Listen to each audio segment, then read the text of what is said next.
Bienvenue dans mon bureau à Dubaï. Aujourd'hui dans cette émission, ça va être en 3 parties. La première partie, je vais te présenter mon CTO qui est réservé aux dividendes pour que tu vois un petit peu ce que j'ai dans mon portefeuille et ce qui me rapporte du rendement et savoir où est-ce qu'on sent un petit peu mes positions. Je t'ai fait une vidéo sur Total Energy récemment par rapport aux dividendes qui est très intéressant par rapport à mon prix d'entrée. J'avais expliqué dedans qu'on pouvait gagner en bourse avec les plus-values boursières mais aussi avec les dividendes. Donc je t'invite à la regarder pour comprendre la partie que je vais te montrer ensuite. Deuxième partie de cette émission, on va aller faire ensuite un petit sentiment de marché et je vais te montrer quelques trades que j'ai dans mon portefeuille. Et enfin, troisième partie, eh bien, je ne sais pas, ça sera la partie surprise. Non, je plaisante. On va voir ensuite un cas pratique sur le Bitcoin pour te montrer ce qui s'est passé, la notion de sell-off sur du H1. Enfin, c'est surtout l'interprétation qu'il faut faire des volumes d'échange. Donc, je vais te donner un cas pratique pour te montrer comment on peut interpréter ce qui se passe sur les marchés à partir des volumes. On commence tout de suite avec la première partie, mon CTO sur Lynx. Alors, on commence par mon CTO donc chez Lynx. Donc ici, tu peux voir que j'ai j'ai que des foncières cotées et tu peux voir que je suis en moins-value latente de moins 1357 €. Alors, j'avais encaissé plus de 3500 € en 2024, mais là, sur ce qui me reste en portefeuille, je suis en moins-value latente. Je rappelle que dans la vidéo sur Total Energy, j'avais expliqué qu'il faut prendre en compte aussi les dividendes perçus parce que la rentabilité que tu as sur ton dividende, tu dois la déduire de ta moins-value latente. Je donne un exemple, j'en ai parlé dans la vidéo sur Total, regardez-la, vous comprendrez encore mieux que ce que je vais expliquer là, parce que là je vais vraiment résumer. Mais donc ici, par exemple, sur Altyn Income, je suis à moins 8%. Mais si la valeur, elle me rapporte 6% par an, en réalité, c'est comme si j'étais que à moins 2,33%, parce que je vais recevoir 6% avec les dividendes. Donc les dividendes, on les retranche en fait du chiffre d'affaires de l'entreprise, mais si en réalité on les prenait en compte dans la moins-value latente, eh bien elle serait beaucoup plus basse. Et c'est pareil pour chacune des valeurs, je crois que sur Retail Estate, d'ailleurs je suis à 7% de rendement, donc ça veut dire que là je suis virtuellement positif en réalité. Et surtout, au bout de 2 ans, si je reçois 6% sur Altyn Income, ça veut dire qu'au bout de 2 ans, je suis à 12%. Hein. Donc voilà, et ainsi de suite. WP Carré également, vous voyez ici en portefeuille, et VC Property, j'ai fait une vidéo récente pour vous présenter cette foncière. J'avais présenté Retail, toutes celles qui sont là, je les avais présentées sur la chaîne, hein, donc vous avez toutes les vidéos, c'est pour ceux que ça intéresse. Donc je reviens ici également sur ma vidéo, hein. Total Energy, vous voyez que ça a encore remonté un petit peu depuis que j'ai fait la vidéo, je suis plus qu'à moins 7,12%. Je rappelle que sur Total, je suis pas loin des 6% de rendement.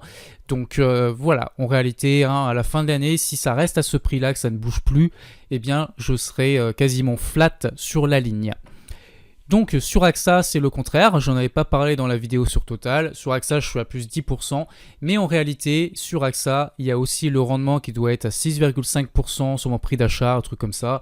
Donc en réalité, mon vrai rendement sur 2024, c'est pas 10,8%, c'est donc 16,8% ou 17% en réalité, puisque encore une fois, il faut prendre en compte à la fois la plus-value ou la moins-value latente, mais aussi les dividendes perçus pour savoir combien tu gagnes réellement sur tes positions.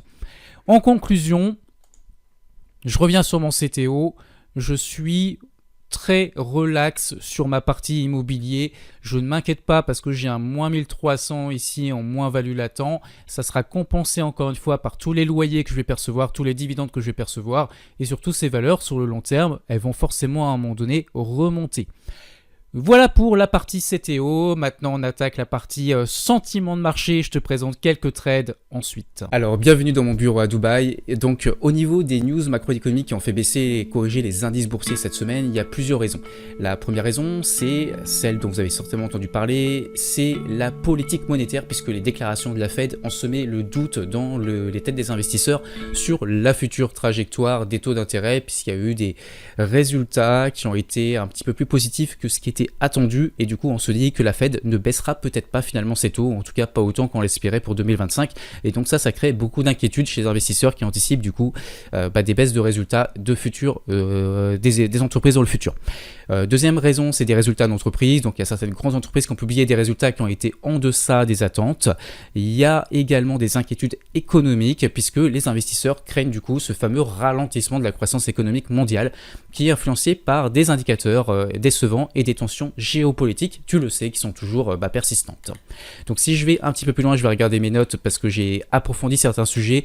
Au niveau des indicateurs économiques décevants, tu avais la Chine qui fait face à une crise inédite dans son secteur immobilier, accompagnée d'une confiance morose des ménages et des entreprises. Donc ça pénalise en gros la consommation chinoise. C'est pour ça que des valeurs comme L'Oréal et LVMH ont aussi beaucoup baissé en 2024. Et puis bien sûr il y a la croissance mondiale. Donc selon des prévisions de la direction générale, je crois que c'était le Trésor, il me semble, si je ne dis pas de bêtises, la croissance mondiale atteindrait plus 3,2% en 2024. Donc c'est un rythme qui est similaire en fait à ce qui s'est passé en 2023, donc il n'y a pas vraiment de changement. Et ça devrait augmenter en 2025 à plus 3,4% de ce que j'ai vu, ce qui n'est pas non plus une grande augmentation, mais c'est déjà un petit peu plus. Donc ce scénario, c'est plus favorable que ce qui était prévu au printemps 2024, ça reste modéré, mais du coup, ça peut être aussi une raison de plus pour la Fed de de ne pas baisser ses taux d'intérêt justement. Au niveau des tensions géopolitique, alors là c'est un bordel sans nom, puisqu'il y a les tensions commerciales entre les États-Unis et la Chine, ça tu le sais, il y a les sanctions envers la Russie qui continuent de peser sur l'économie mondiale, des conflits régionaux, je parle du Moyen-Orient, mais également en Afrique du Nord, qui ont des répercussions sur les économies de ces régions, mais ça affecte également les marchés mondiaux. Les incertitudes politiques en Europe, c'est à la Commission européenne qui s'alarme sur des risques pesant sur la croissance, en raison des incertitudes politiques en France. Tu le sais, on est vraiment dans un régime instable. Et puis en Allemagne, qui pourrait freiner l'action gouvernementale nécessaire, qui devrait en principe normalement soutenir l'économie, mais qui ne le fait pas forcément.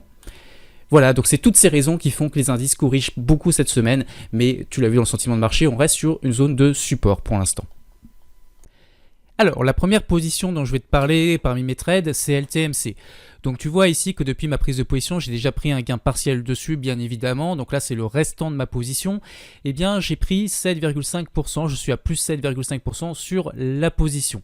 Donc j'ai pris un gain partiel ici sur mon 100%. C'est là que je prends mon gain partiel. Et pour l'instant, j'ai un stop qui va être un petit peu en dessous de ma zone d'entrée. Donc je risque plus rien sur cette position. C'est un trade qui est sans risque. Et si on va beaucoup plus haut, eh bien, je vais surfer ça tranquillement. Donc je suis très très bien sur cette position. J'ai coupé une position en revanche en perte sur Nvidia, donc c'est pas que je pense que Nvidia ne va plus monter, c'est pas ça, c'est que j'ai vu qu'il y avait des news macro, donc voilà, vous avez pu voir les news macro de la semaine, qui pour moi ont fait baisser Nvidia, mais je me suis dit, on sait jamais, je préfère couper, même si je pense que là ça va pas aller beaucoup plus bas que le pivot ici, et ça va certainement repartir, mais voilà, j'ai préféré réduire mon risque parce que je suis très exposé sur le marché des actions.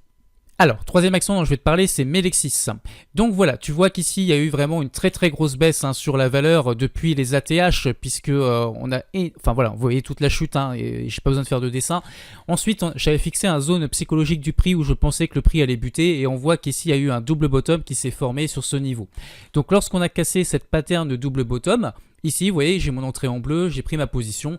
Pour l'instant, je suis sur mon niveau d'entrée. Donc là, je vous le fais vraiment en temps réel. Je ne sais pas si ce trade sera gagnant ou perdant, mais en tout cas, vous voyez que j'ai bien une position dessus, je ne triche pas.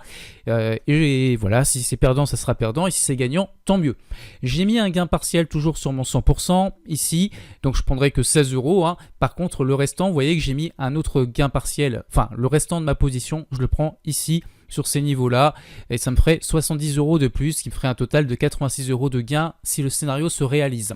Si le scénario ne se réalise pas, j'aurai une perte de 52 € sur cette position, puisque je la couperai, je pense, sur mon stop qui est positionné. Je suis rentré également sur SAB sur le marché espagnol cette semaine, donc ça fait partie des nouvelles positions que j'ai. Donc j'ai toujours mon petit R1 ici où je prends un petit gain partiel. En tout cas, voilà, pour l'instant on est sur le niveau d'entrée, ça peut très bien faire un pullback vers le pivot ici avant de repartir. On laisse tranquillement respirer la position. Une action qui se passe très bien, puisque je suis à plus 13% dessus depuis mon entrée en position, c'est Weber Alrib qu'on pouvait prendre sur PEA. Moi je l'ai pris ici sur mon CTO parce que j'avais pas de liquidité suffisante pour mon PEA. Donc peu importe, mais en tout cas c'était disponible sur le PEA pour optimiser sa fiscalité. On est sur le secteur des semi-conducteurs, tu le vois, je suis à plus 13% et c'est en train de monter encore. Donc j'ai pris un gain partiel toujours sur mon niveau de 100%, ça change pas, j'aime bien prendre des gains partiels comme ça.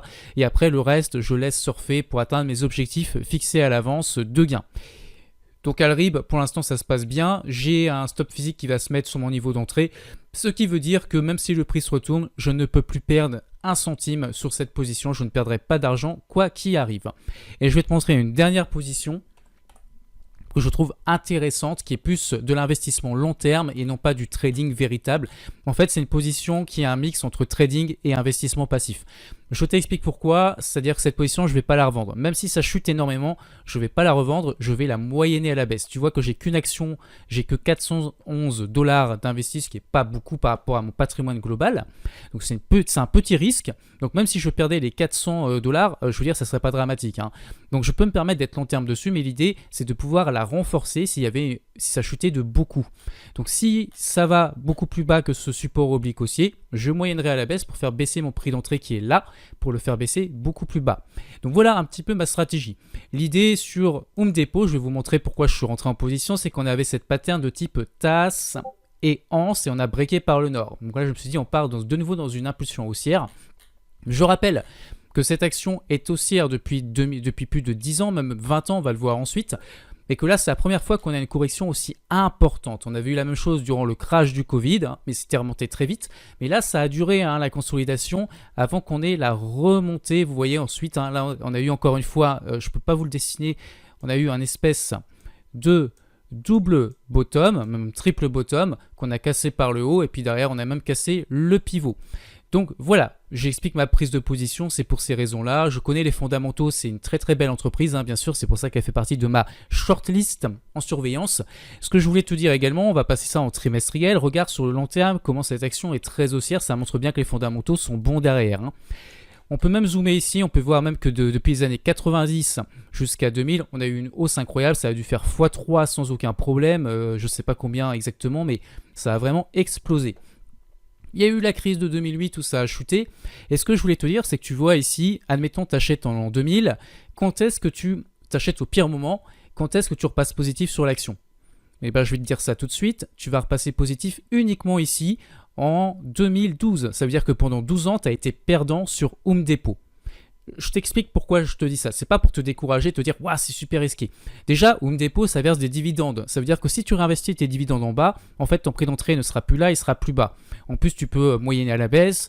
Donc, tu aurais eu un prix d'entrée qui aurait été encore plus bas et tu aurais eu un retour ici un petit peu plus tôt. Bon, peu importe. C'est pas ça que je voulais mettre en avant. Ce que je voulais te mettre en avant avec ce cas pratique, c'est que même si c'est que 12 ans plus tard que tu repasses en positif, ok, il faut être patient, ok, c'est dur psychologiquement d'avoir une perte aussi importante, mais tant que c'est pas vendu, c'est pas perdu. Et si les fondamentaux sont toujours bons, il n'y a pas de raison de clôturer la position, c'est lié à la crise, au crash de la bulle technologique des années 2000, et derrière, regarde, c'est reparti. Et ce que je veux te dire, c'est que tu as patienté 12 ans, mais regarde 20 ans plus tard. Donc là, on est en 2000, on va faire le bilan en 2020. Est-ce qu'on aurait gagné de l'argent 20 ans plus tard? On monte, on monte, on monte. Et oui, regarde où est-ce qu'on est. Ici, c'était là le crash, hein. C'était ici les années 2000. Regarde où est-ce qu'on est en 2020. Donc, à partir du moment où tu es long terme sur une valeur de qualité, c'est difficile de perdre de l'argent en bourse. Et tu le vois, même en ayant perdu de l'argent pendant 12 ans, au final, au bout de 20 ans, c'est-à-dire 8 ans plus tard, même quelques années plus tard au final, hein, mais au bout de 20 ans de détention, tu es en gain énormissime. Je ne sais pas si je peux afficher, là du coup, je pense que je vais avoir un souci, je ne peux pas atteindre mon outil pourcentage. Je voulais te montrer le pourcentage de gain, mais je pourrais te le rajouter à l'écran, il n'y a pas de souci.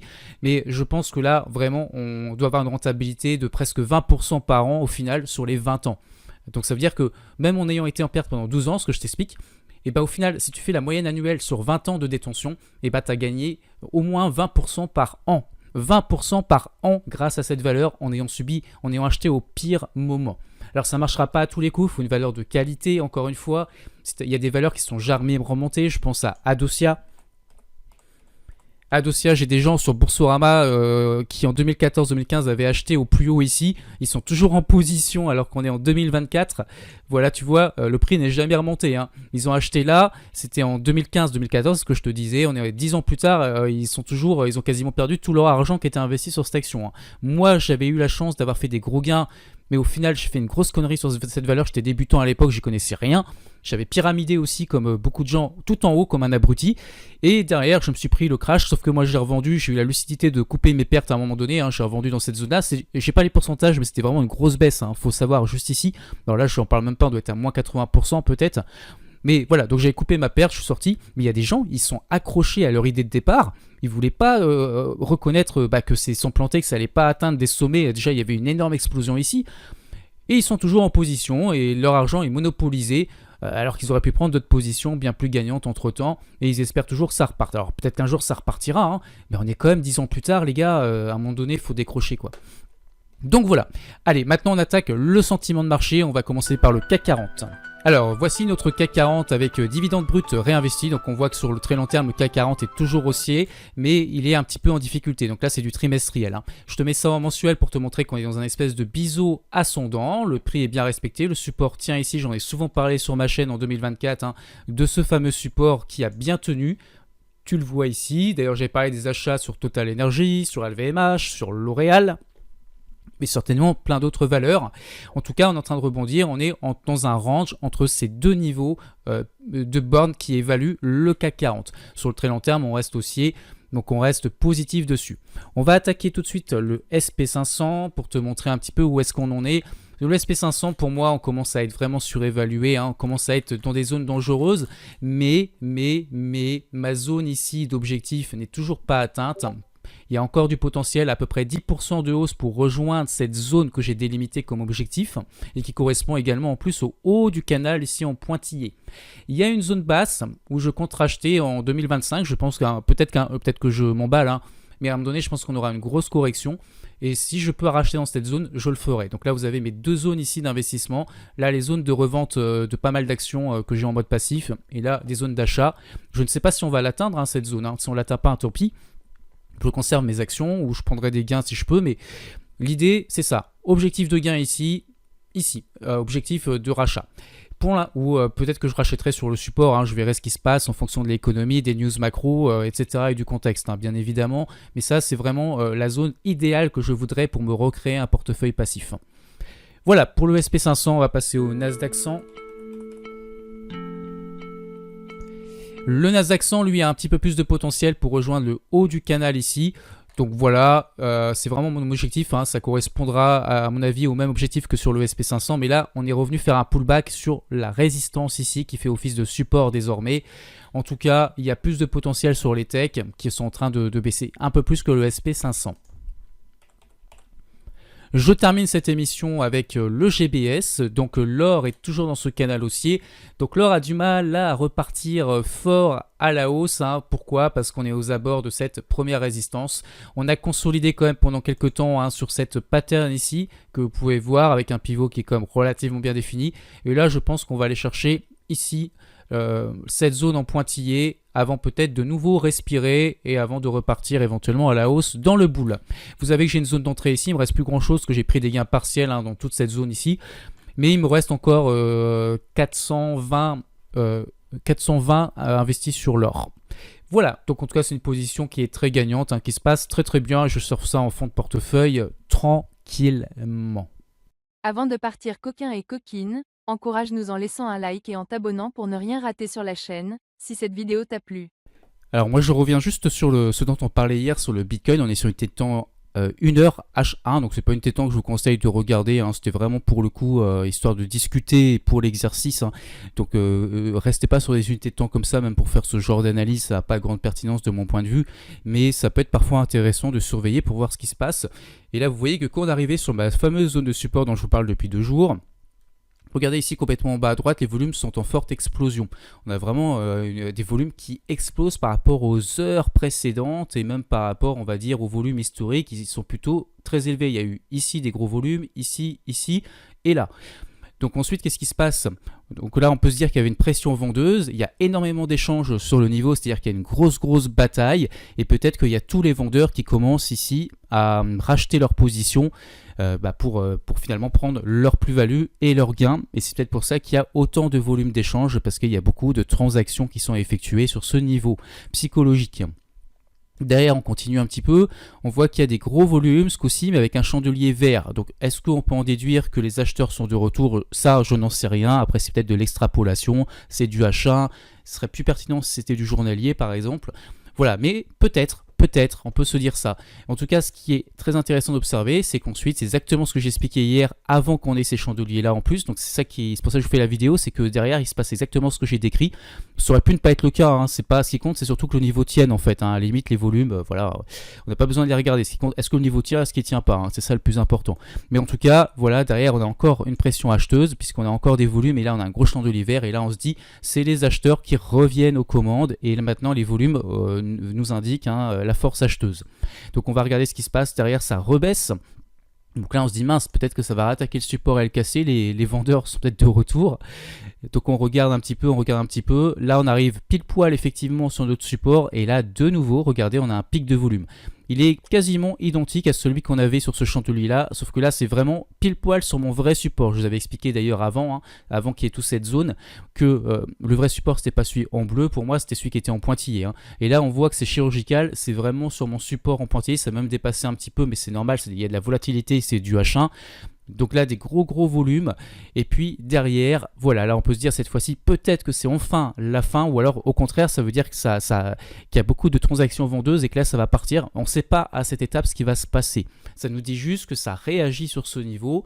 Est-ce que les vendeurs rachètent leur position ou est-ce que au contraire c'est les acheteurs qui vendent leur position? Ça à ce stade on ne le sait pas, mais le chandelier nous indique plutôt que ça rachète. Donc c'est ça qui nous donne un petit peu l'indication. Mais en tout cas, que les vendeurs du coup rachètent un peu leur position. Et derrière, on a un tout petit chandelier ici qui ne bouge pas. Et regardez comment les volumes sont anémiques. Et là, ça nous indique que la bataille semble, entre guillemets, s'être terminée. Qu'il n'y a plus cette bataille entre acheteurs et vendeurs. Là encore, les volumes sont anémiques. Ça reste toujours dans la zone. Ça bute. Les volumes baissent de plus en plus. Et là, vous voyez que la remontée derrière, elle se fait avec des volumes anémiques. Enfin, j'exagère un petit peu, mais vous voyez que toute cette remontée du Bitcoin, il y a très peu de volume parce que tout simplement tous les vendeurs ont racheté leur position ici. Il y a quelques acheteurs qui se remettent ici, ça remonte, voilà, tranquillement. Mais voilà un petit peu la bataille dont on peut parler ici pour les volumes. Pour l'exemple ici du Bitcoin.